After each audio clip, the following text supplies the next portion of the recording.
Mas Chico era uma pessoa tão humana e ao mesmo tempo tão interessante, tão extraordinário, tão diferente do comum que a gente tem costume de conhecer. E esse fator inusitado de estar com Chico Xavier era uma constante. A gente ia para Uberaba sempre com um pensamento assim: o que será que vai acontecer desta vez? Porque era sempre diferente, não tinha um padrão, não é? Vai acontecer isso, nós vamos na reunião, ele vai receber tais mensagens, tararatá. Não tinha. Cada dia, cada oportunidade de convívio com Chico Xavier era como se fosse um novo amanhecer. Porque acontecia algo, ou ele contava um episódio com que ele havia vivenciado, ou com o qual ele tinha experimentado, ou então ele contava um caso da espiritualidade totalmente diferente, mas sempre com um fim útil. Nada com o fim de maravilhar a gente, nem com o fim de fazer graça pela graça, não. Mesmo fazendo graça, a gente depois saía de lá pensando naquilo e via que tinha uma lição profunda naquele ensinamento. E fazendo graça, ele acabava contando coisas engraçadas mesmo, não é? Por exemplo, ele me disse que se lembrava dos momentos do parto da mãe dele. Que ela começou a sentir. Agora, quem de nós tem capacidade mental? Eu, por exemplo, eu só lembro, minha memória vem só dos 5 anos para cá. Antes dos meus 5 anos de idade, eu não tenho recordação alguma.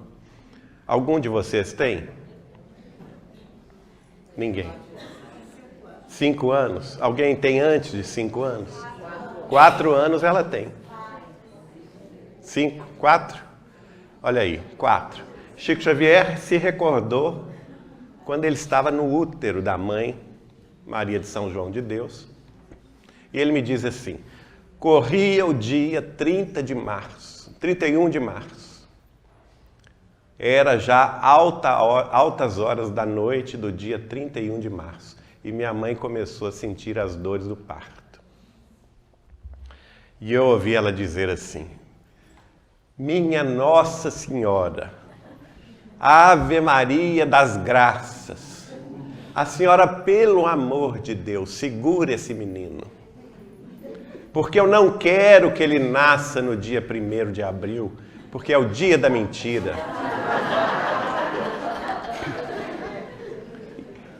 Não me importo, eu aguento a dor, mas eu quero que a senhora me ajude a segurar esse filho.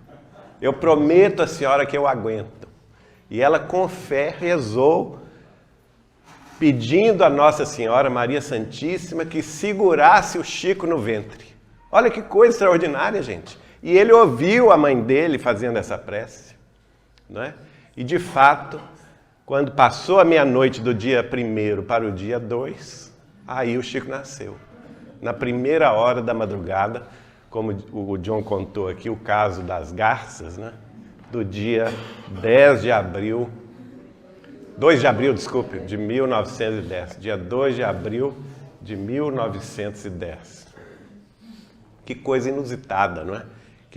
Isso é capacidade anímica, mental. Não tem nada de mediunidade aí, não. Era ele, Chico Xavier, o espírito de Chico Xavier que estava voltando. E tem sempre, não tem como não falar nisso, vocês me perdoem, mas tem sempre essa celeuma, essa coisa, Chico é Kardec ou não é Kardec, né? Mas nós vamos falar, porque não tem jeito, ele falava que era, não é? Falava que era.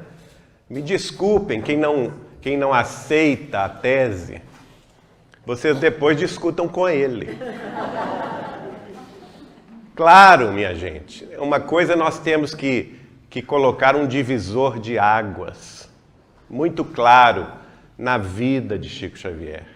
É óbvio, é claro que Chico Xavier em Pedro Leopoldo e Chico Xavier até finais da década de 80 jamais poderia assumir que era Chico Xavier. É óbvio que não é? Por quê? A tarefa estava se desenrolando. Primeiro, Pedro Leopoldo, ela estava começando. Vocês acham que ele, rapazinho de 17 anos, poderia dizer assim, eu sou a reencarnação de Kardec? Se ele fizesse isso, todo mundo já descartava de cara, não é? Não pode ser. Por quê? Primeiro tem que fazer a obra. Então, em 1907, a primeira pessoa que tratou deste assunto, aqui homenageando os nossos gaúchos, tem aí o Eduardo, né, que veio de Torres, no Rio Grande do Sul. A primeira pessoa que tratou desse assunto no movimento espírita foi o pesquisador de Guaíba, Fernando Worm, que concluiu, ele mesmo concluiu, entrevistando Chico Xavier, por volta de 1971, que Chico Xavier era a volta de Allan Kardec. Tratou isso de público.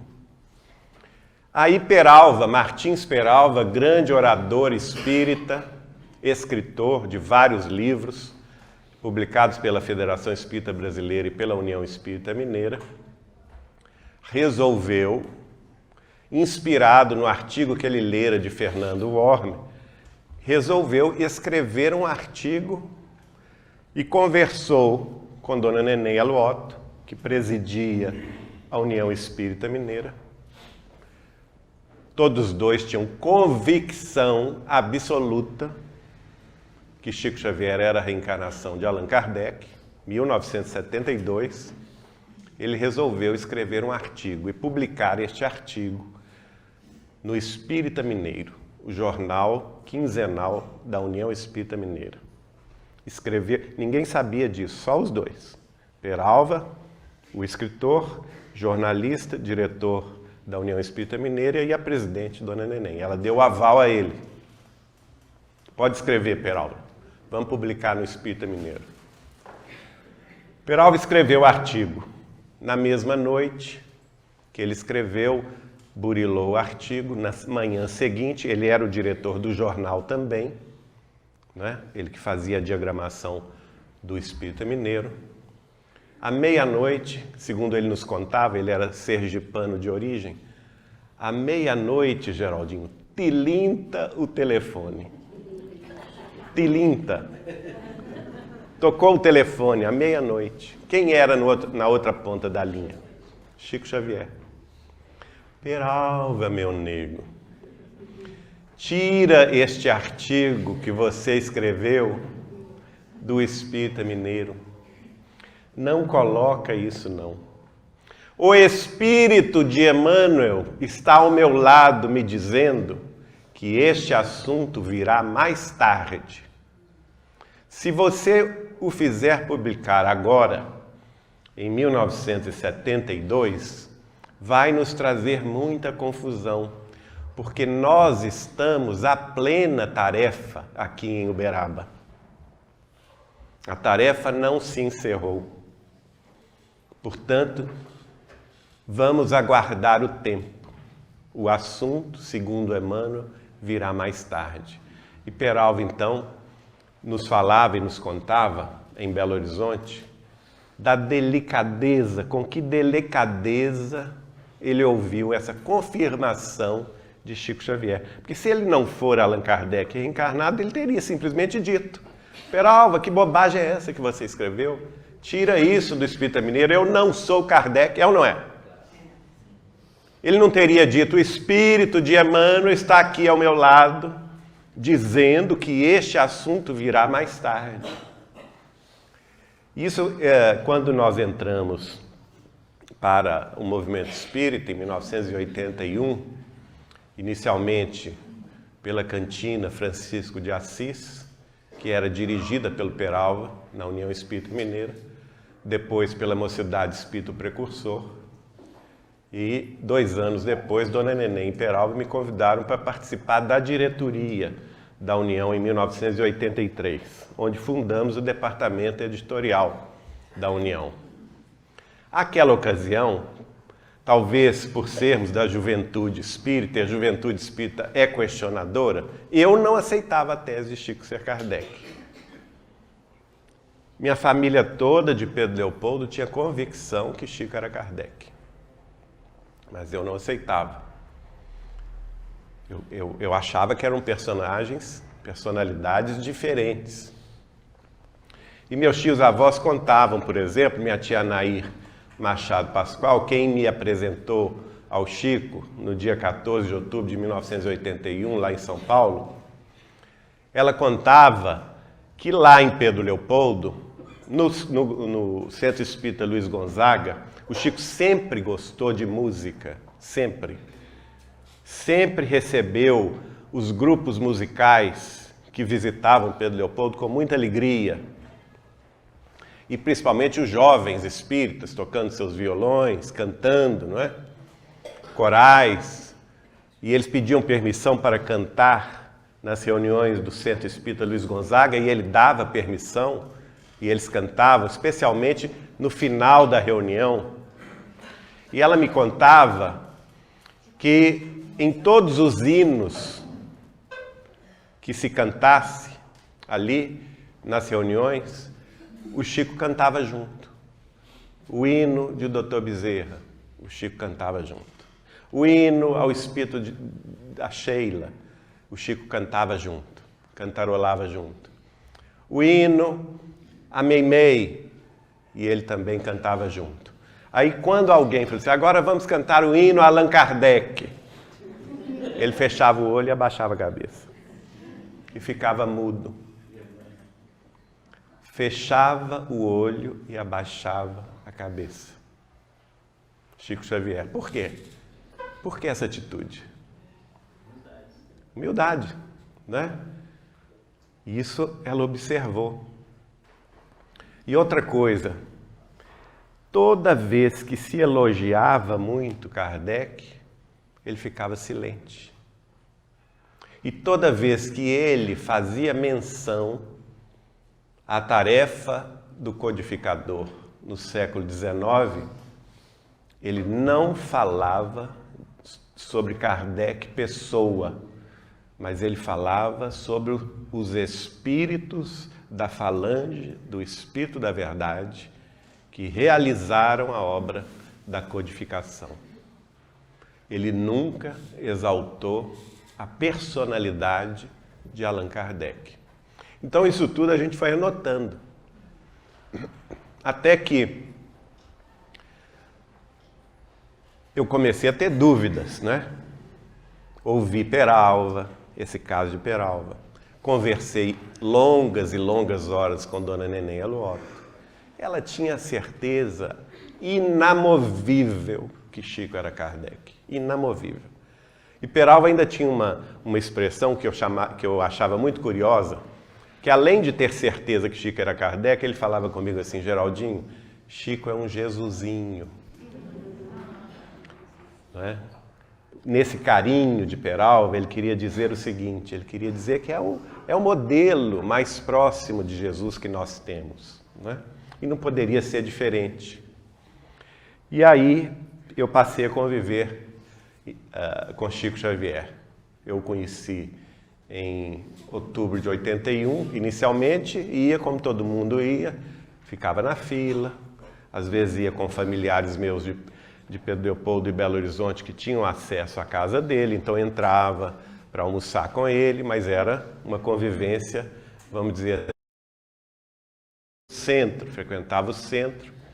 A partir de 1983, pelo fato de ter entrado na diretoria da União Espírita Mineira, e também em 1984, que eu passo a ter um relacionamento com a Eliana, o irmão dela morava com o Chico em Uberaba, o Vivaldo da Cunha Borges, fazia a diagramação de todos os livros do Chico. Então nós passamos a ir e nos hospedar na casa de Chico. Aí minha visão mudou. Porque eu vi que Chico Xavier, na intimidade, não tinha nada daquele Chico Xavier que alguns biógrafos haviam escrito sobre.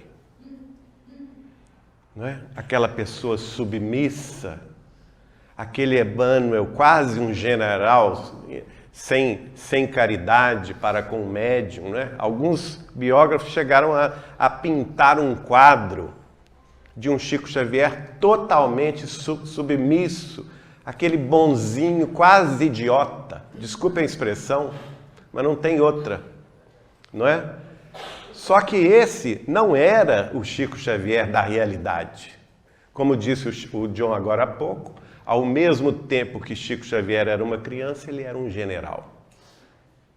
E eu passei a observar na casa dele, que a casa dele era o quartel-general da doutrina espírita, no Brasil e no mundo inteiro. Porque ele recebia todo o movimento espírita, personalidades de todos os estados brasileiros, de todas as casas espíritas do Brasil e do mundo. E dava ordens, dava instruções. Faça isso, não faça aquilo. Bastante peremptórias, não é? Orientações muito sérias. E quando alguém se desviava por alguma razão, também a reprimenda era forte. Não era fácil, não. Eu assisti a algumas reprimendas. Eu mesmo recebi algumas reprimendas deste general. Então, a minha opinião foi mudando a respeito de Chico Xavier, até eu me convencer que, de fato, eu estava diante de Allan Kardec reencarnado. E tinha uma vontade imensa de perguntar a ele. Chico, como disse o John agora há pouco, ele não gostava que chamasse ele de senhor. E a gente não chamava, mas de vez em quando saía. Eu posso lhe fazer uma pergunta? E aí só que eu queria, qual que era a pergunta que eu queria fazer? O senhor é Allan Kardec reencarnado? Mais claro, impossível, né? Mas a presença moral desse homem era tão forte que eu vinha de Belo Horizonte, 500 quilômetros, dirigindo o carro, com a pergunta na cabeça. Hoje eu faço a pergunta.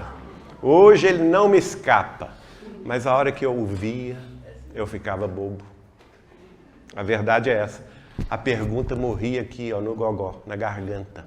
Não tinha coragem de fazer a pergunta.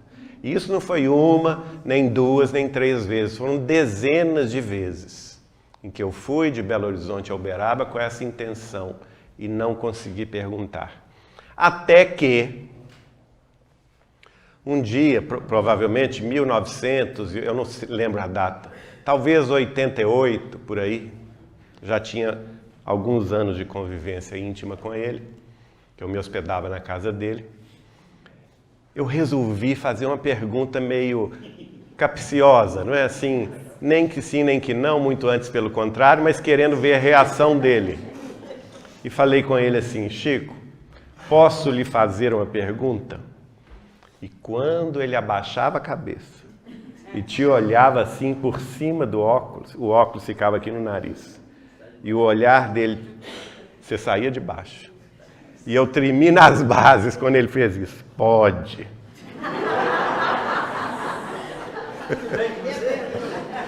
Aí eu falei, agora tem que perguntar.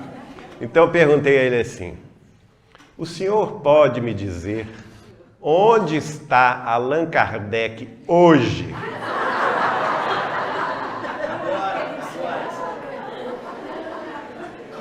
Aí ele deu a mesma gargalhada que vocês deram. Jogou assim o corpo para trás da cadeira, deu essa gargalhada, ficou calado um pouco, porque aquilo era mineiro. Como quem diz, esse menino está achando que vai me pegar, mas não vai me pegar. E respondeu assim: Geraldinho, pode-se dizer que ele anda trabalhando muito.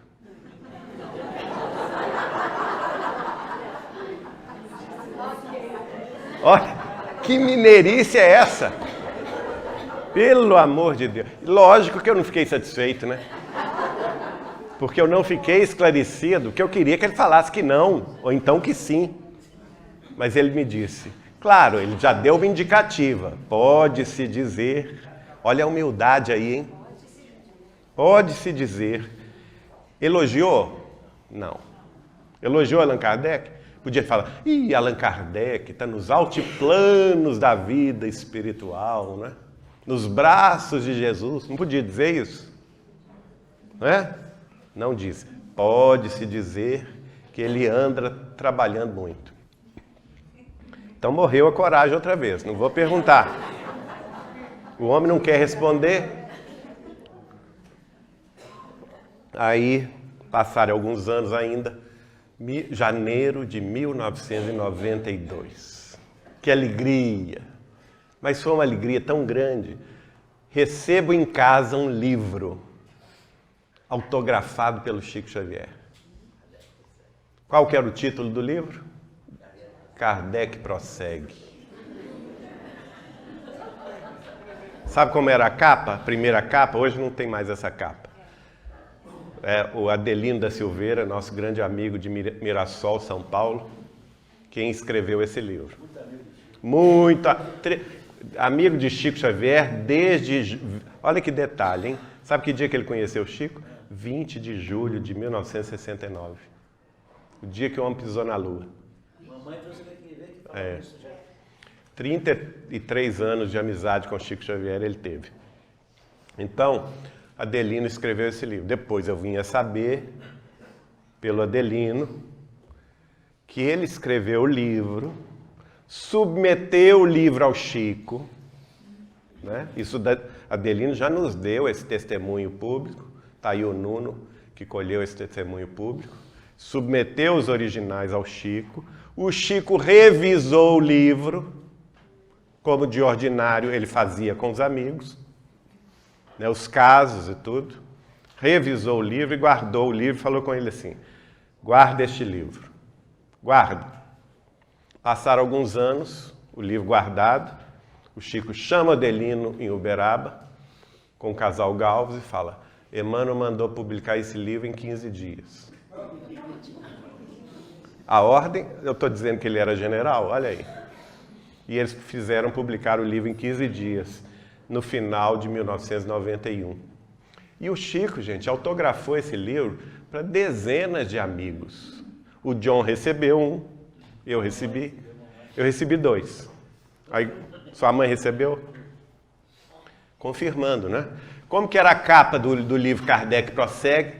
Era Allan Kardec, a imagem de Kardec em degradê, se diluindo, e a imagem de Chico Xavier aparecendo no outro lado da capa, aumentando a nitidez. Pois bem, e ele distribui esse livro pelo movimento espírita para os amigos, para todo mundo. Então eu vou a Uberaba, naturalmente. Agora ele não me escapa. Agora eu tenho coragem. E chego lá em Uberaba. Foi em março de 1992. Demorei um pouco, porque férias eu tive que viajar. E no início de março de 92, eu cheguei lá com toda a vontade. Ele nos recebeu, nós fomos almoçar, estávamos eu, ele e a Eliana. E a pergunta morreu aqui na garganta. De novo. Você vê que fraco sou eu, viu, gente? Então, o Chico vira para mim e fala assim, Geraldinho, o que você achou do livro do Adelino que eu te mandei? Olha o pensamento de Kardec, hein? Ele queria saber o meu pensamento. O que eu tinha achado? E eu falei assim, Chico, eu acho que é a expressão da verdade. Porque no final do livro, Adelino advoga esta causa pública de que Chico era a reencarnação de Kardec. Eu acho que é a expressão da verdade. E ele me pergunta assim, por que você acha isto? Isso não é o pensamento de Kardec, gente? Nos ensinando a questionar tudo, a saber o porquê das coisas. Então eu comecei a desfiar o novelo, né? Chico, eu não acreditava nessa hipótese, mas Peralva me contou o caso de 1972, em que o senhor falou com ele que Emmanuel estava ao seu lado, dizendo que o assunto não era para publicar naquela época, que o assunto viria mais tarde. Olha que interessante, 72 para 92, 20 anos se passaram. Em 20 anos, Chico fez muita coisa, né? Então, a partir de 90, da década de 90, o início da década de 90, a obra já estava realizada, né? A obra de Chico Xavier, Allan Kardec reencarnado, já estava realizada. Mais de 350 livros já tinham sido publicados, não é? E aí fui contando os casos de Pedro Leopoldo, da tia Nair, da tia Adélia Machado, Zeca Machado, outros, não é? Dona Neném Aluoto. E, por fim, falei, e de mais a mais, eu acabei de receber esse livro do senhor autografado. O senhor não autografaria, você não autografaria um livro? Eu te conheço, Chico. Você não autografaria um livro com o qual não concordasse em seu conteúdo? Ele começou a chorar profusamente, copiosamente, com tanta emoção, que eu imediatamente comecei a chorar também. E Eliana, que estava ao meu lado, chorou também copiosamente. Era um momento de profunda emoção.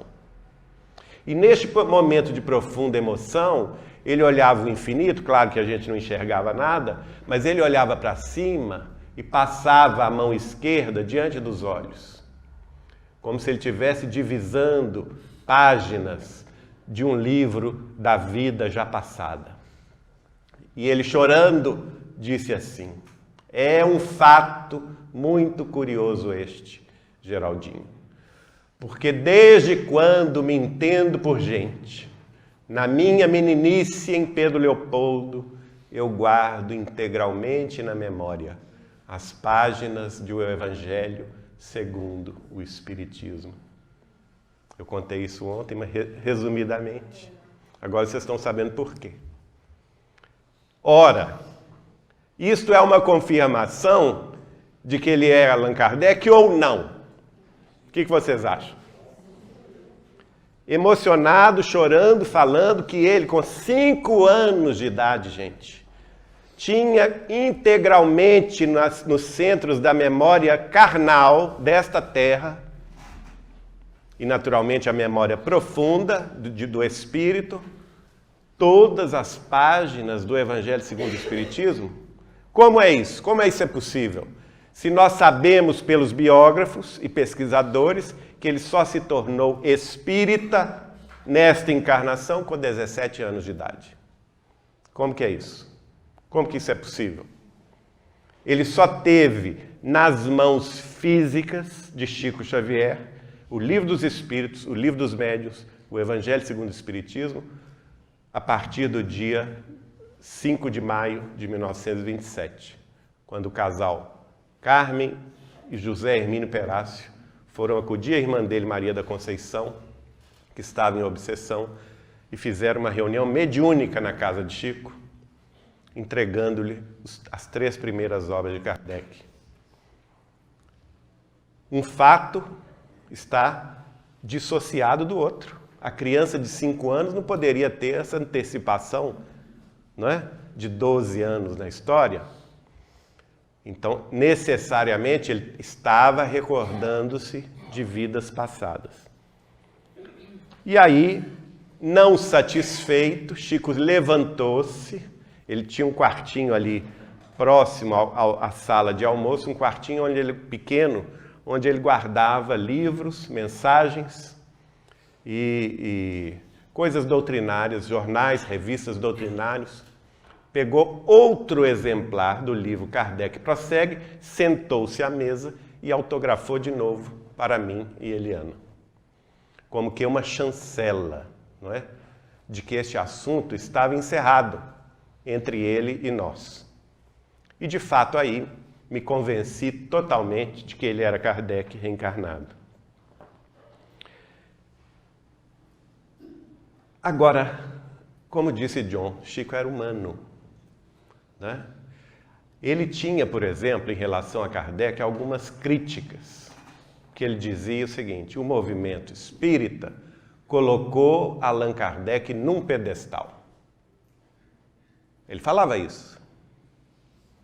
E só ele podia dizer isto, porque ele era o próprio Kardec reencarnado. Criticar a si mesmo ele fazia. Ele tinha autocrítica, não é? Não queria que eles tivessem divinizado tanto Allan Kardec como fizeram, não é? E nos mostrava o outro lado humano. Por exemplo, ele sofreu muito com a partida da mãe, todos nós já sabemos disso, mas vai sofrer mais ainda com a partida da segunda mãe, Dona Cidália Batista Xavier, aquela que recebeu, ao casar-se com o pai de Chico, o senhor João Cândido Xavier, recebeu os 8 filhos do primeiro casamento. E eu pergunto a vocês, minhas irmãs mulheres, se vocês fariam isso.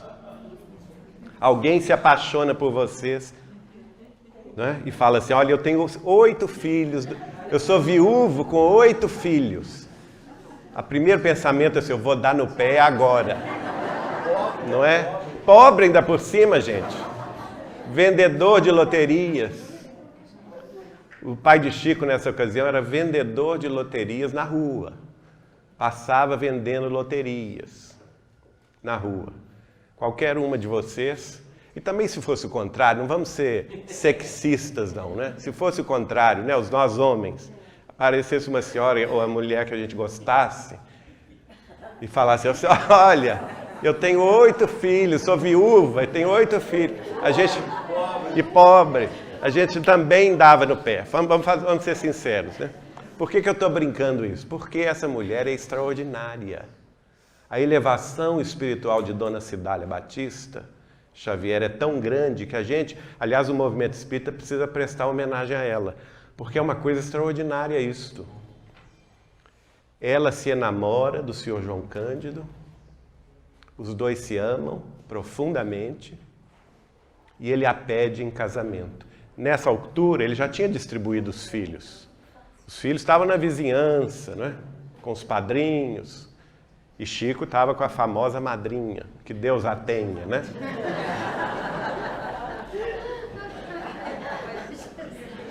Que Deus a tenha. Mas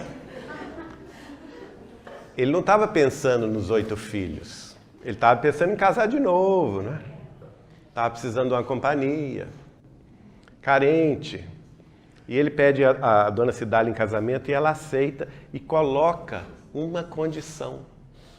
Eu me caso com você com uma condição: de você me trouxer de volta ao lar os seus 8 filhos do primeiro casamento. Vamos ser sinceros, quem de nós faria isso? Na pobreza, hein? Se fosse riqueza, tudo bem, mas na pobreza, ela era lavadeira, viu, gente? Quem de nós faria isso? E ela fez. E acolheu, entre esses 8 filhos, Chico Xavier, que abraçou. A primeira reação dele, ele nos contava, foi abraçá-la com tanta alegria, porque ele estava sofrendo tanto, dizendo a ela que ela tinha sido o anjo, que a mãe dele falava com ele na espiritualidade, que enviaria para unir de novo a família Xavier. Pois bem, e Dona Cidália foi a primeira confidente de Chico Xavier a respeito dos fenômenos mediúnicos. Porque ele, na sua infância, ele tinha tanta pureza de alma, de sentimentos, que ele contava para as pessoas, para os colegas, para os vizinhos, as visões que ele tinha. Ele contava. E claro, todo mundo ria dele. Todo mundo passou a achar que Chico era diferente demais, que era doido demais. Ficar falando com os mortos, como que é isso? O próprio padre Sebastião Scarzello, embora respeitando e amando como um verdadeiro mentor, não entendeu as visões que Chico tinha na igreja durante a missa. Ele me contou, por exemplo, que quando o padre fazia a consagração da hóstia, não é? Que ele via jatos de luz descerem da espiritualidade maior com espíritos iluminados abençoando a hóstia. E a luminosidade da hóstia ia na mão do padre, não é? Quando a pessoa colocava a hóstia na língua, na boca, algumas a hóstia descia até o coração e se expandia em luz. Algumas pessoas, outras, a hóstia entrava dentro da boca e apagava logo. E ele contava tudo isso ao padre. Quando, por exemplo, as pessoas se ajoelhavam nas imagens, pedindo aos céus, ou aquele santo ou santa da sua devoção, alguma assistência, ele via os espíritos que vinham auxiliar. E o padre não entendia disso, não é? Mas ele contava. O pai de Chico Xavier, seu João Cândido, preocupado com isso, queria interná-lo. Queria interná-lo no sanatório em Belo Horizonte como louco. Quem não deixou foi o padre Sebastião Scarzelo, que, sabendo da honestidade de Chico Xavier, tratou logo de arrumar um emprego para ele, não é? Na venda ao lado da casa dele e também na fábrica de tecidos. Para quê? Para que ele, aos 8 anos de idade, já pudesse contribuir financeiramente para o sustento da família. E o padre sabia que, contribuindo financeiramente, impediria o pai de interná-lo. Olha só, a assistência espiritual através de um padre católico, não é? Os espíritos foram lá intuir a ele, para que o Chico, então, desde cedo pudesse trabalhar, contribuir financeiramente com a família e, assim, não sofrer uma internação mental. E aí, ele, então, em determinado momento, Dona Cidália fala com ele assim, olha, Chico, vamos fazer o seguinte, eu acredito em tudo que você me fala, mas as pessoas aí fora não. Então, vamos combinar o seguinte, você só conta as coisas para mim. Eu vou ser a sua confessora. Não conte isso a mais ninguém. Não conte isso a seu pai. Qualquer acontecimento que você ficar vendo ou participando durante o sono físico, você venha e desabafe comigo. E essa mulher foi, de fato, uma mulher extraordinária, que durante anos, desde a infância de Chico Xavier até o momento que ele começa na mediunidade, aos 17 anos, até o dia, olha o dia, gente, 18 de abril de 1931. Que dia é esse? 18 de abril? Livro dos Espíritos, né? Comemoração do Livro dos Espíritos. Dia 18 de abril de 1931, ela chama o Chico e fala assim, Chico, eu vou partir. Ele começa a chorar. Não faça isso. Não me diga isso, a senhora é o meu ponto de apoio aqui no mundo. Não, eu estou sentindo que eu vou partir, eu estou te chamando para que você se prepare. No dia seguinte, dia 19 de abril de 1931, ela partiu. Chico tinha 21 anos de idade. Segundo Chico me contou, foi o dia de maior angústia da vida dele, de maior sofrimento, de maior solidão. E naquele tempo se fazia o velório em casa, não é? Puseram o corpo de Dona Cidália na mesa, e os vizinhos vinham para velar o corpo, e ele estava ali junto dos irmãos dele, chorando, e do pai, que também estava vivo, encarnado, chorando a morte de Dona Cidália. E ele, desconsolado, ele falou, não, a maior angústia que eu já passei nessa existência. Ver minha segunda mãe partir. Neste momento, ele orando, a casa não tinha forro, o telhado não tinha forro, como vocês viram aqui, não é? O telhado desaparece, a visão espiritual do Chico. E, desaparecendo, ele começa a ver uma estrada de luz que desce dos céus em direção à terra. E essa estrada de luz ilumina o caixão de Dona Cidália. E no momento, em determinado instante, ele começa a ver que dessa estrada de luz começam a descer bolas de luz. Num total de 12 bolas, que descem, não é, dentro dessa estrada de luz. Mas ao se aproximarem do caixão de Dona Cidália Batista Xavier, essas bolas de luz se transformam em seres alados, diáfanos, anjos tutelares, completamente iluminados e diáfanos.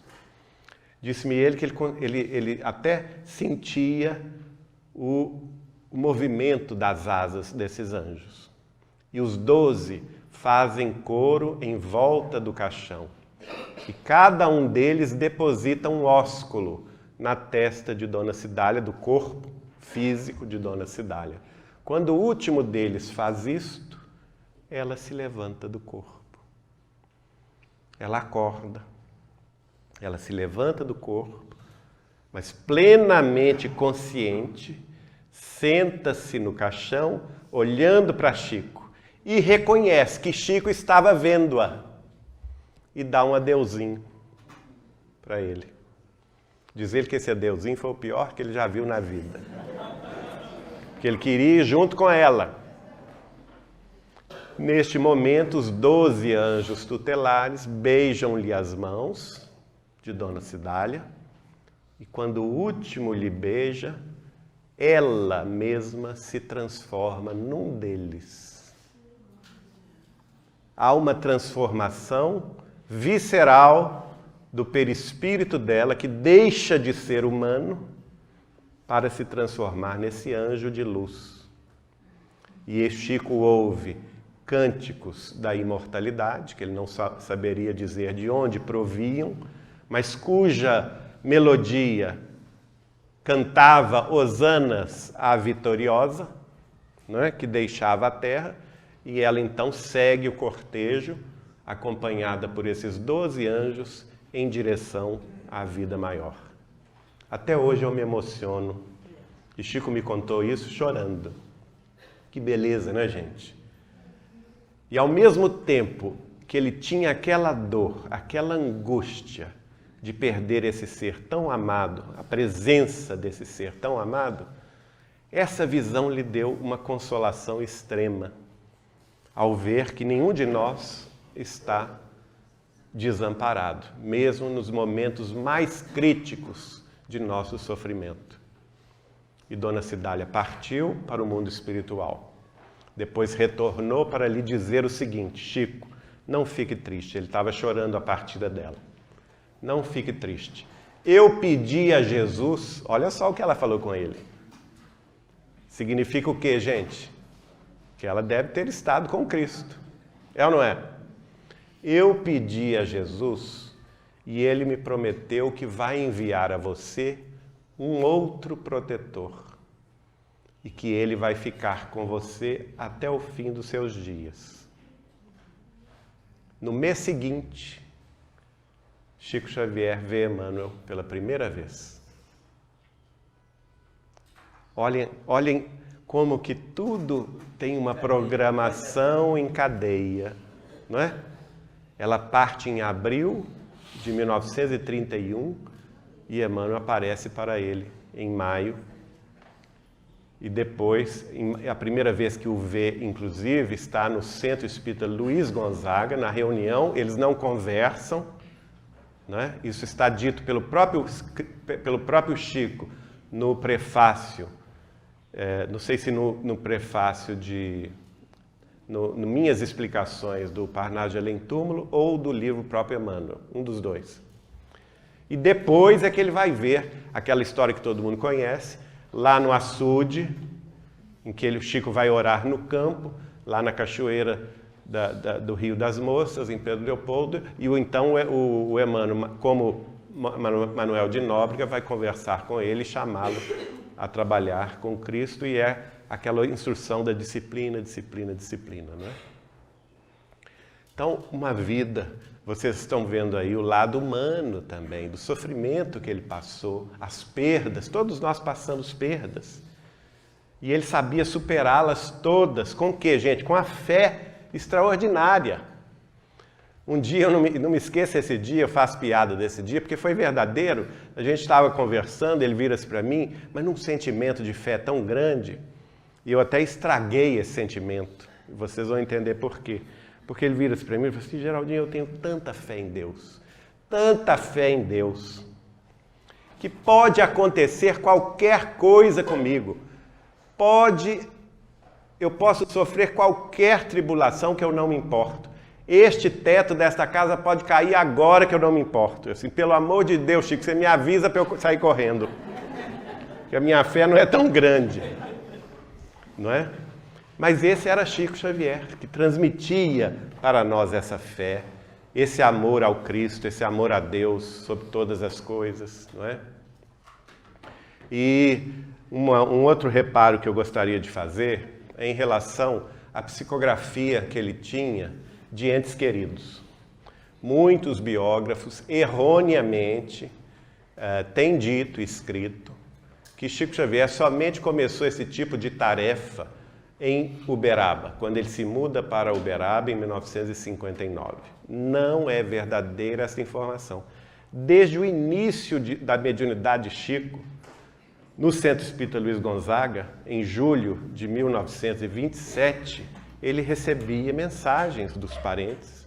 E minha família Machado recebeu, desde 1927, mensagens através dele de uma tia, que é minha tia tataravó, era tia bisavó de minha mãe e tia-avó da minha avó, chamada Margarida Soares, que havia desencarnado em setembro de 1915, tendo em vista uma queda de cavalo na cidade de Santa Luzia, que dista poucos quilômetros, talvez uns 20 quilômetros de Pedro Leopoldo. E ela era conhecida na família como uma benfeitora. Em 1915, em 1927, passa a escrever recados consoladores através da psicografia de Chico para a minha avó, meus tios, avós todos, não é? Que virou um livro. Depois nós... Isso, exatamente. Depois nós fizemos uma seleção dos trechos, vamos dizer assim, de cunho geral dessas mensagens e reunimos todas num livro chamado Aceitação e Vida, que é um livro dedicado à missão da mulher no mundo, não é? Que são as mensagens de Margarida Soares. Nós temos o exemplo da família de Rômulo Joviano. Vocês viram aqui a imagem, né? O chefe do Chico, Dona Maria, esposa dele, os filhos, Wanda e Roberto. Eles já eram espíritas antes de Chico Xavier ser espírita. É bom que se fale isto. O Dr. Rômulo Joviano, a esposa dele, Dona Maria, era do Rio de Janeiro. E ele também. E ela tinha tido um problema de saúde grave no início do século XX, fora curada pela mediunidade do médium Inácio Bittencourt, aqui no Rio. Né? E com isso ela se converteu à doutrina, depois que se casou com o Dr. Rômulo, convenceu o Dr. Rômulo das realidades da doutrina espírita, ele se tornou espírita, eles foram para o Paraná, ele já era agrônomo, formado pela Universidade de Edimburgo, na Escócia, serviu como funcionário do Ministério da Agricultura em Pedro Leopoldo, foi transferido para Londrina, e olha que curioso, em 1927, no início do ano, o Ministério da Agricultura transfere o Dr. Rômulo de volta para Pedro Leopoldo. Que xadrez é esse, né? Olha só a espiritualidade. Transfere o maior servidor público da cidade de Pedro Leopoldo, era quem? Era o diretor da Fazenda Modelo, do Ministério da Agricultura. Esse diretor, transferido em 1927, portanto, antes da mediunidade de Chico explodir, em julho, né? Eles transferem ele para Pedro Leopoldo para cuidar da maior empresa pública da cidade de Pedro Leopoldo. Espírita, ele e a esposa. O irmão dele, Fausto Joviano, que era vizinho de Chico Xavier, portanto, morava ao lado da casa onde Chico Xavier morava, era médico espírita. Olha o xadrez, né? Do outro lado, no lado da empresa privada, qual que era a maior empresa privada? A fábrica de tecidos, onde Chico trabalhou. Quem era o diretor da empresa privada? Era meu bisavô. E depois sucedido pelo meu tio-avô, Zeca Machado, espírita, nascido em 1898. Antes de Chico ser espírita, ele já era espírita em Pedro Leopoldo. Isso não é um xadrez, gente? Um alicerce, né? Um alicerce. Outra coisa, o médico, principal médico da cidade de Pedro Leopoldo, Dr. Cristiano Ottoni, não era espírita, mas tinha grande simpatia pelo espiritismo, escrevia para Chico Xavier, ou ia na casa de Chico Xavier fazer perguntas sobre medicina. Quem respondia? Emmanuel e André Luiz. Né? Inicialmente Emmanuel e Bezerra de Menezes, depois André Luiz, Dr. Cristiano Ottoni. Hoje tem uma rua em Pedro Leopoldo com o nome dele, Rua Dr. Cristiano Ottoni. Simpático ao espiritismo, era a maior autoridade médica da cidade. O juiz da cidade era simpático ao espiritismo. Qual a outra personalidade de cidade pequena que destaca? O delegado de polícia, não é? É uma personalidade. Quem era o delegado de polícia? Lindolfo Ferreira, casado com a irmã de Chico, Dona Luísa. Então, só aí 5 personalidades de destaque na cidade. Como disse o John, nessa época a cidade não tinha prefeito. Quem praticamente dirigia a cidade era o padre. Nessa época já não era mais o padre Sebastião Scarzello, mas um homem dedicado a perseguir Chico e perseguir o espiritismo. Né? Em determinado momento, o arcebispo de Belo Horizonte faz uma campanha contra Chico Xavier e dá uma ordem. A igreja tinha tanto poder que ele manda uma carta ao Dr. Rômulo Joviano, mandando o Dr. Rômulo Joviano demitir o funcionário Francisco Cândido Xavier.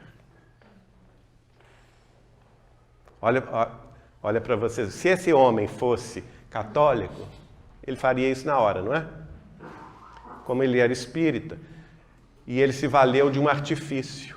Ele respondeu ao arcebispo assim: Senhor arcebispo de Belo Horizonte, com todo respeito a Vossa Excelência, venho a lhe informar que na Fazenda Modelo de Pedro Leopoldo não temos nenhum funcionário com esse nome, Francisco Cândido Xavier.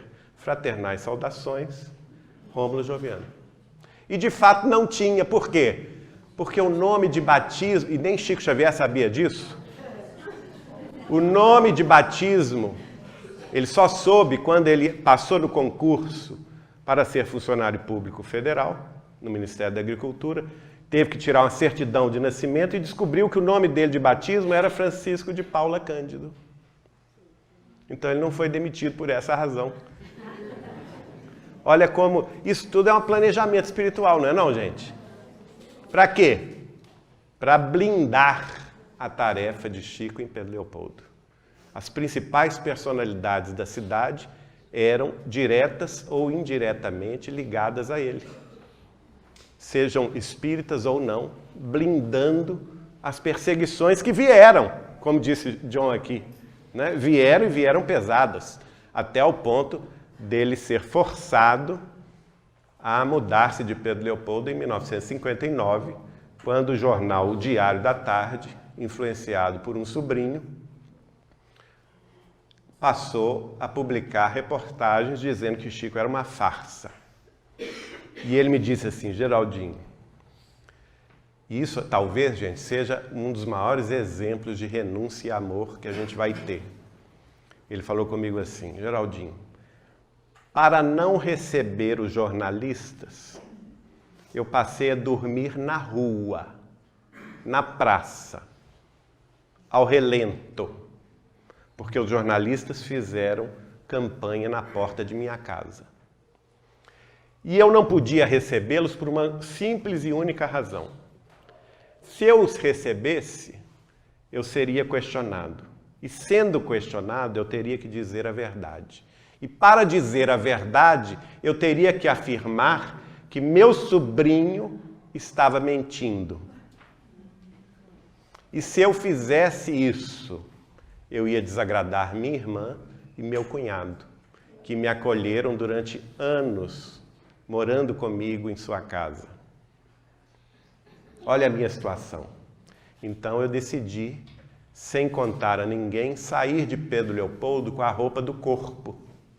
Eu não podia nem em casa fazer uma mala. Eu saí com a roupa do corpo, para poder enfrentar essa situação e deixar isso ao passado. E nessa ocasião ele me disse, e me deu uma orientação: você também vai ser perseguido, caluniado, e terá que enfrentar muitos testemunhos em relação a isso, na família, no trabalho e no movimento espírita. Faça como eu. Nunca passe recibo à ofensa. Responda sempre com silêncio e trabalho. Foi assim que eu fiz, vindo para Uberaba. Aos meus detratores, respondi com silêncio. Chegando em Uberaba, continuei a trabalhar. E vou trabalhar até o fim dos meus dias. Que homem, hein? Que personalidade é essa, não é, minha gente? Uma personalidade forte, nada de fraqueza, nada de linguagem melíflua, como algumas afirmações infelizes circulam pela internet, em artigos de pessoas que não o conheceram, não conviveram com ele e ainda têm a coragem de desvirtuar a verdade dos fatos com essas informações infelizes. Portanto, Chico Xavier era, sim, o grande general da doutrina espírita no Brasil e hoje nós podemos dizer no mundo, porque através da obra dele realizada aqui no Brasil, ela se espelha hoje no mundo inteiro. Se espelha na Europa, especialmente em Portugal, pela afinidade do idioma português, se espelha na América do Norte, no Canadá, nos Estados Unidos, se espelha até no Japão. Nós temos grupos espíritas com o nome dele. Em Tóquio existe a Comunhão Espírita Cristã Francisco Cândido Xavier, que eu visitei agora em maio. Então, um homem cuja obra continua, né? Cuja obra continua se espargindo, tocando corações, modificando vida, trazendo as luzes do Consolador para nos esclarecer e para nos instruir acerca da vida nova. Porque, como disse o espírito de Neio Lúcio através da sua psicografia, somos todos espíritos imortais que vamos vencer a morte e transpor os séculos. Aliás, essa relação, quero dar um testemunho público aqui em favor de nossa querida Wanda Amorim Joviano, a quem nós devemos os mais altos tributos de gratidão, a quem nós devemos um carinho imorredouro pelo testemunho que ela deu a respeito da intimidade de Chico Xavier no ambiente de trabalho, que era a Fazenda Modelo de Pedro Leopoldo, com quem ela conviveu desde a sua infância até 1952, ela, seu pai, sua mãe e seu irmão, quando eles se mudaram para o Rio, numa transferência feita pelo Ministério da Agricultura, que elevou o Dr. Rômulo a alguns cargos de direção aqui no Rio de Janeiro. E curioso é o seguinte, o Chico entrou inicialmente para trabalhar lá em 1931 como bico. Ele tinha 3 empregos, porque nessa época ele era o único de uma família de 17 integrantes, entre pai doente, irmãos e irmãs desempregados e sobrinhos. Ele era o único que tinha emprego. E não somente um emprego, ele tinha 13 empregos para dar conta do recado e colocar comida na mesa para esse povo todo de 17 pessoas. E o movimento espírita da época de Pedro Leopoldo não sabia disso, que ele chegou a passar fome.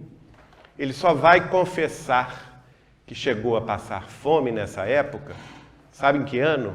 1997. Quando ele recebe uma caravana de 45 pessoas da Fundação Marieta Gaia em Uberaba. E emocionado, pede licença para gravar o seu testemunho público. Pega o microfone, pede o gravador.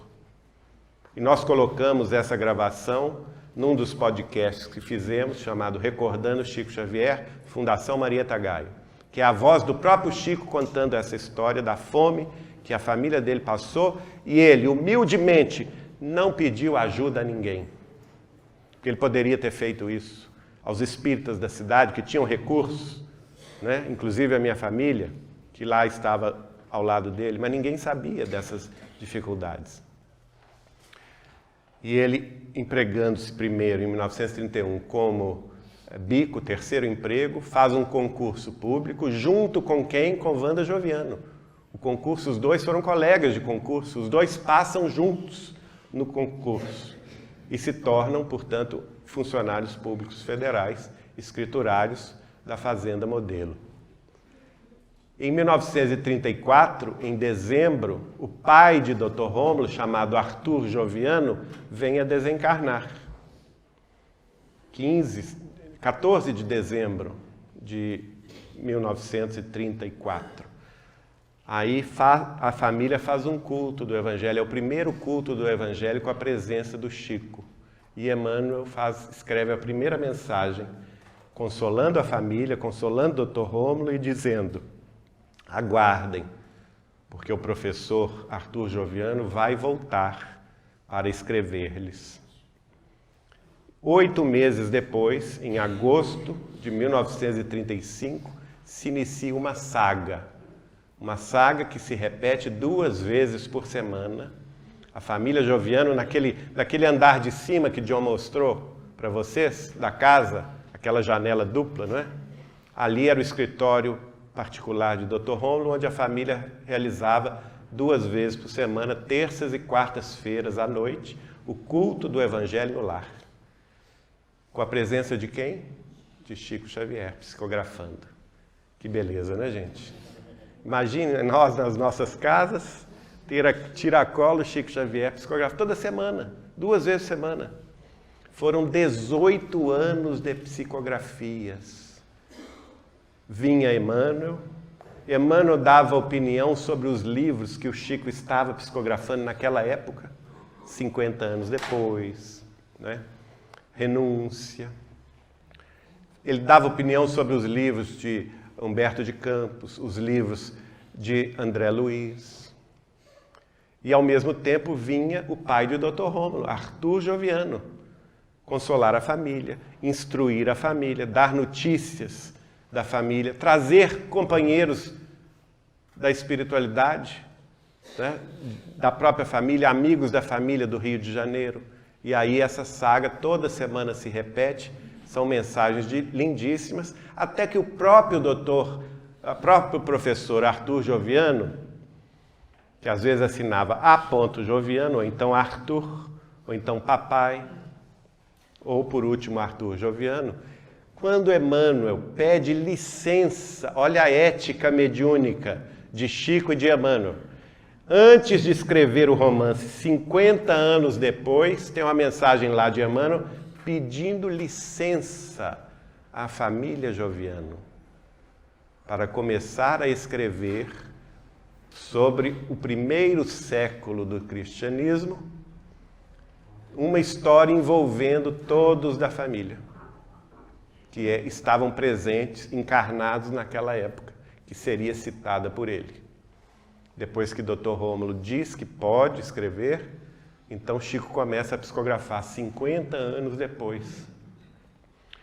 E Chico está psicografando a história, e Dr. Rômulo, aliás, o professor Arthur Joviano, na espiritualidade, em determinado momento, escreve assim: a personalidade de Neio Lúcio é para mim como uma veste rota há muito tempo e que de repente ressurge do pensamento poderoso de Emmanuel, resgatando lembranças há muito esquecidas, como se fosse numa poderosa dobra do tempo e espaço.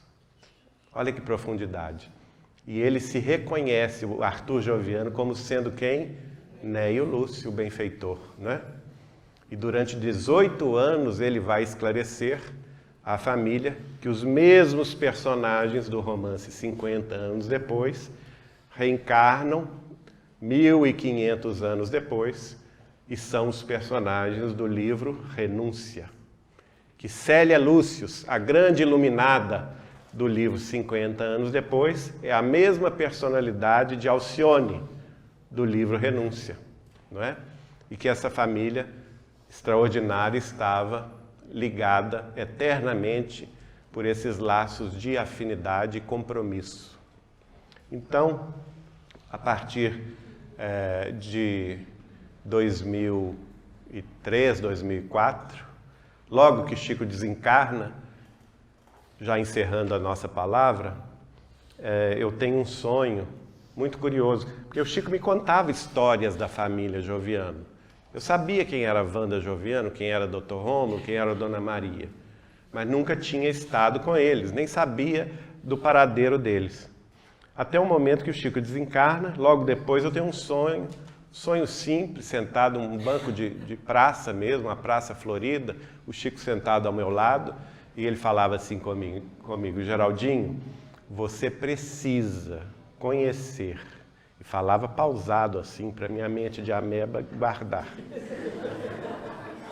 E falava o nome dela assim, Wanda Joviano. 3 vezes ele fez essa Wanda Joviano, para ver se eu guardava pelo menos isso, né? Então, foi só isso o sonho, mais nada. Eu acordo com essa recordação e vou procurar em Pedro Leopoldo, cadê Wanda Joviano? Ligo para os meus parentes de São Paulo, que eram espíritas também, ninguém sabia do destino. Eu demorei uns 3 meses e nada de encontrar a Wanda Joviano e já estava considerando que aquilo era uma coisa da minha cabeça. Vou almoçar num shopping center em Belo Horizonte, no meio do serviço, e me encontro com um arquiteto amigo, Fernando Hermani Peixoto Costa. Ele me chama para sentar à mesa com ele, nós ali almoçando, ele vira-se para mim e diz assim, Geraldinho, você é muito espírita, né? Olha, muito é por sua conta, agora espírita, muito eu não sei, né? Mas espírita eu sou. Pois é, porque nós temos uma guru lá na nossa família, que é muito espírita também, e conheceu o Chico Xavier. Eu confesso que nem dei importância a ele nessa hora. Você deve ter conhecido. Eu falei assim, não, Pedro Leopoldo, se ela conviveu com o Chico e Pedro Leopoldo, eu não conheci, porque eu conheço o Chico, eu convivo com o Chico em Uberaba, convivi com o Chico em Uberaba. Qual que é o nome dela? É Wanda Joviano. Eu dei um pulo desta altura da cadeira, assim, pelo amor de Deus, me dá o telefone dessa dona. Eu quero, quem que é ela? Assim, a melhor amiga de mamãe. Olha para você ver como são as coisas, né? Melhor amiga de mamãe e tal. Elas viveram internato juntas no Colégio Isabela Hendricks, em Belo Horizonte, quando as duas eram crianças, estudaram juntas. Não, ligue para Dona Hilda agora, a mãe dele chama-se Hilda. Vamos falar com ela, aí eu pedi autorização para ela me passar o telefone. Nessa época a Wanda residia no Rio. Você imagina você receber aqui no Rio de Janeiro um telefone de uma pessoa desconhecida, não é? Querendo saber da vida dela. Você ia ficar bastante desconfiado, né? Ainda mais um jovem o que nessa época eu devia ter o quê? Uns 40 anos? Eu nem tão jovem, né? Um garoto. O primeiro telefonema entre nós dois durou 3 horas. Eu lá em Belo Horizonte, ela no Rio de Janeiro. E eu falava com a conta assim, seja tudo pelo amor de Deus, né? E ela me convidou, de cara ela me convidou para ir para a casa dela, passar um final de semana com ela no Rio. Olha que espontaneidade, né? Depois ela me conta, isso eu vim saber depois, que enquanto ela estava... Porque ela falava, ela guardou esse material todo. 18 anos de psicografias do Chico, na casa dela. 2 vezes por semana. É um material extenso. Tem lá o manuscrito, nós temos o manuscrito, na mão, na letra de Chico Xavier. Depois, os originais que a mãe dela e a avó dela datilografavam. Então tem dois originais, né, corrigindo algum erro. Então tem os originais manuscritos e datilografados. E ela guardou isso, gente, de 1935 até 2004. Quase 70 anos. Tudo classificado com data de mensagem, pasta por espírito comunicante, por ano. Tudo arquivado profissionalmente. Prontinho. E ela falava com o Chico, ela me contou o seguinte, que ela às vezes ia no Chico e falava com o Chico assim, Chico, eu preciso te entregar aquele material lá de casa do culto do Evangelho no Lar, professor Arthur Joviano, que chamava-se o culto, né? E o Chico falou assim, não, minha filha, não mexe com isso agora não. Fique com esse material lá no Rio de Janeiro. Se você trouxer isso agora para nós, vai trazer confusão, porque se eu entregar, o material tem que ser publicado por uma editora só. Se eu entregar para uma editora de minha confiança, eu tenho outras tantas de minha confiança, vai gerar um ciúme danado. Não é? Então, se você, agora não é o momento, você vai saber o momento de publicar isto. Mas como, Chico? Como que eu vou saber? No momento certo você vai saber. Falou com ela. Mas não explicou como. Mas disse a ela, vai aparecer uma pessoa que você vai confiar nessa pessoa. E vai entregar tudo a essa pessoa. Aí ela me conta o seguinte, quando eu ligo o telefone para ela, começa a conversar com ela, ela vê o avô dela, Arthur Joviano, né, e o Lúcio, e ele baixando a cabeça como quem diz, é essa pessoa. E por isso ela, de coração aberto, me convida para ir ao Rio. Não me fala nada. Eu vou ao Rio totalmente no escuro. Passo o final de semana com ela. O culto, né, era no domingo à noite, na casa dela, nessa ocasião. Nós terminamos o culto, uma sobrinha dela apareceu, foi embora. Depois, antes de me deitar, e eu estava dormindo no quarto do irmão dela, que havia falecido no mesmo ano do Chico, e tinha um armário grande de jacarandá de fora a fora. E eu estava dormindo nesse quarto, de frente, a cama era de frente a esse armário, né? Aí ela me leva lá nesse quarto, que eu já estava lá três noites dormindo, não é? E falei assim, pois é, agora que nós já estamos nos entendendo muito bem, eu vou lhe entregar isso aqui. Pegou a chave, abriu o armário e eu vi, assombrado, esse material inédito de 18 anos de psicografia de Chico Xavier, né? Que hoje foram transformados em mais de talvez uns 15 livros da editora Vinha de Luz. São mensagens de Emmanuel, de Neio Lúcio, dos militares no além, não é? Tudo recebido por Chico Xavier em Pedro Leopoldo. E nós temos que agradecer a Wanda, esse carinho, essa dedicação, esse cuidado dela ter classificado tudo, as notas de rodapé, tudo foi feito por ela, gente. A explicação, que espírito é esse que está se comunicando? Tem um livro muito bonito que chama-se Depois da Travessia, não sei se tem aqui, que são vários espíritos de condições espirituais distintas, desde a mais complicada, espíritos suicidas, homicidas, né? Até espíritos mais elevados, como por exemplo Dona Engrácia Ferreira, que foi a fundadora do movimento que transformou a literatura espírita na linguagem dos cegos, não é? Como é que chama isso? Braille. Ela fundou aqui no Rio de Janeiro, no início do século XX, essa tarefa. Transmitindo ao Braille as obras espíritas. Olha só, e ela se manifesta através de Chico, nos cultos do lar da família Joviano, mostrando a chegada, ela conta a chegada dela no mundo espiritual. onde foi recebido o instituto maravilhoso, onde ela continuou recebendo cegos que desencarnavam.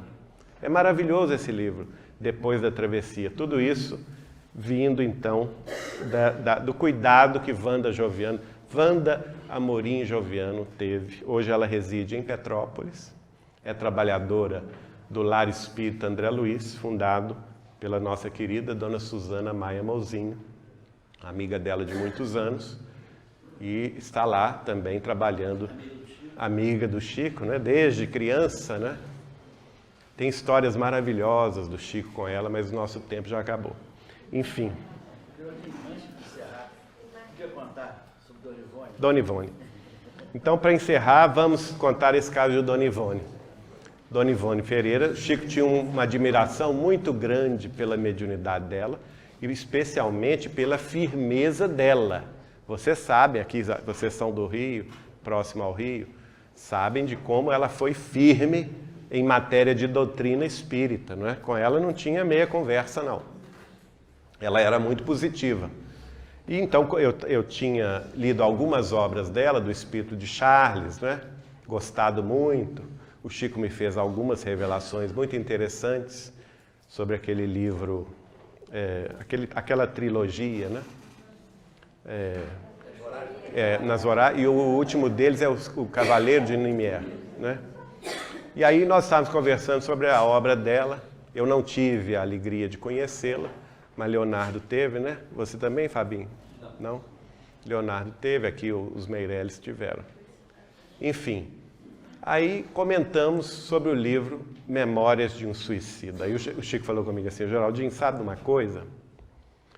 Quando Dona Ivone Pereira se transferiu para o mundo espiritual, ao chegar lá, ela recebeu um bônus hora a respeito do livro Memórias de um Suicida, que lhe permite, com esse bônus hora, escolher onde ir, escolher o que estudar, o que observar, livremente, fazer o que bem entender durante os próximos 5 séculos. O bônus hora relativa à obra Memórias de um Suicida tem a duração de 500 anos, onde ela pode visitar e conhecer qualquer ponto do universo. Olha que maravilha! E eu fiquei assim olhando para o Chico, olhando para ele, como diz o meu tio, eu tenho um tio muito brincalhão em Belo Horizonte, tio Gilberto, que diz assim: eu fiquei de olhos boquiabertos. E olhando para o Chico e pensando, se ela recebeu esse bônus hora, imagina quanto que o Chico vai receber, né? Por 500 livros até hoje publicados, e a gente calcula que ainda tem mais uns 50 para publicar. Porque isso é outra demonstração que eu esqueci de dizer ontem. Outra demonstração da cristianização da vida de Chico Xavier. Por quê? A vida de Jesus, todos nós conhecemos, até a crucificação, não é? Depois da crucificação veio o quê?